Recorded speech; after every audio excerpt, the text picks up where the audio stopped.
12,000 یہودی بندر ہو گئے۔ بسم اللہ الرحمن الرحیم۔ السلام علیکم پیارے دوستو، روایت ہے کہ حضرت داؤد علیہ السلام کی قوم کے 70,000 آدمی عقب کے پاس سمندر کے کنارے ہیلا نامی گاؤں میں رہتے تھے، اور یہ لوگ بڑی فراخی اور خوشحالی کی زندگی بسر کرتے تھے۔ اللہ تعالیٰ نے ان لوگوں کا اس طرح امتحان لیا کہ ہفتے کے دن مچھلیوں کا شکار ان لوگوں پر حرام فرما دیا اور ہفتہ کے باقی دنوں میں شکار حلال فرما دیا، مگر اس طرح ان لوگوں کو آزمائش میں مبتلا فرما دیا کہ ہفتہ کے دن بے شمار مچھلیاں آتی تھیں اور دوسرے دنوں میں نہیں آتی تھیں۔ تو شیطان نے ان لوگوں کو یہ ہیلا بتا دیا کہ سمندر سے کچھ نالیاں نکال کر خشکی میں چند حوض بنا لو، اور جب ہفتہ کے دن ان نالیوں کے ذریعے مچھلیاں حوض میں آ جائیں تو نالیوں کا منہ بند کر دو، اور اس دن شکار نہ کرو بلکہ دوسرے دن آسانی کے ساتھ ان مچھلیوں کو پکڑ لو۔ ان لوگوں کو یہ شیطانی ہیلا بازی پسند آ گئی، اور ان لوگوں نے یہ نہیں سوچا کہ جب مچھلیاں نالی اور حوض میں قید ہو گئیں تو یہی ان کا شکار ہو گیا، تو ہفتہ ہی کے دن شکار کرنا پایا گیا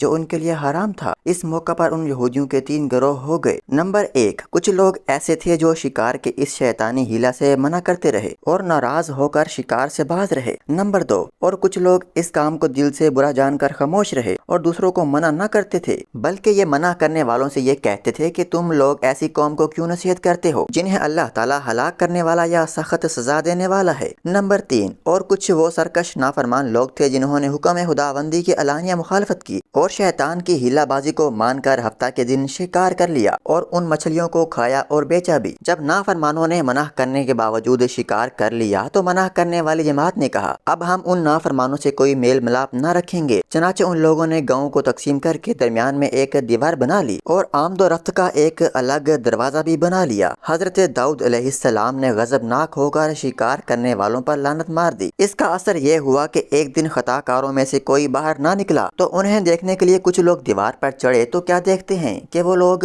بندر بن گئے ہیں۔ اب لوگ ان مجرموں کا دروازہ کھول کر اندر داخل ہوئے تو وہ بندر اپنے رشتہ داروں کو پہچانتے تھے اور ان کے پاس آ کر ان کے کپڑوں کو سونگتے تھے اور زارو زار روتے تھے، مگر لوگ ان بندروں کو نہیں پہچانتے تھے۔ ان بندر بن جانے والوں کی تعداد 12,000 تھی۔ یہ سب 3 دن تک زندہ رہے، اس درمیان میں کچھ بھی کھا پی نہ سکے، بلکہ یوں ہی بھوکے پیاسے سب کے سب ہلاک ہو گئے۔ شکار سے منع کرنے والا گروہ ہلاکت سے سلامت رہا، اور صحیح قول یہ ہے کہ دل سے برا جان کر خاموش رہنے والوں کو بھی اللہ تعالیٰ نے ہلاکت سے بچا لیا۔ اس واقعے کا ذکر سورہ بقرہ میں اللہ تعالیٰ نے یوں بیان فرمایا ہے، اور بے شک تم ان لوگوں کو جانتے ہو جو تم میں سے ہفتہ کے دن کے بارے میں حد سے بڑھ گئے تھے، تو ہم نے کہہ دیا کہ تم لوگ دھتکارے ہوئے بندر ہو جاؤ۔ اور سورۃ الاعراف میں اللہ تعالیٰ اس کو یوں بیان فرماتا ہے، اے رسول، ان یہود سے حال پوچھو ان بستی کا جو دریا کے کنارے تھی، جب وہ ہفتہ کے بارے میں حد سے بڑھے، جب ہفتہ کے دن ان کی مچھلیاں پانی پر تیرتی ہوئی ان کے سامنے آتیں اور جو دن ہفتے کا نہ ہوتا تو نہ آتی تھیں۔ اس طرح ہم ان کو آزمائش میں ڈالتے تھے۔ ان کی نافرمانی کے سبب جب ان میں سے ایک گروہ نے کہا کہ کیوں نصیحت کرتے ہو ان لوگوں کو جنہیں اللہ تعالیٰ ہلاک کرنے والا یا انہیں سخت عذاب دینے والا ہے، تو وہ لوگ بولے کہ تمہارے رب کے حضور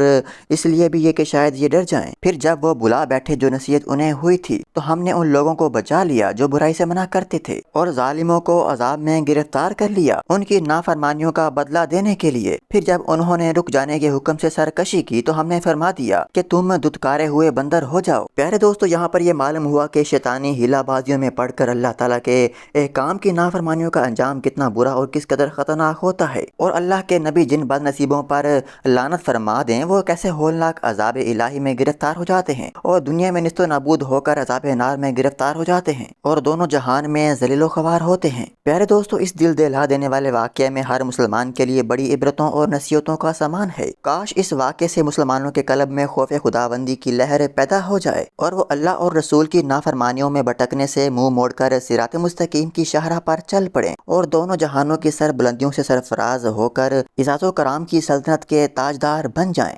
آمین ثم آمین۔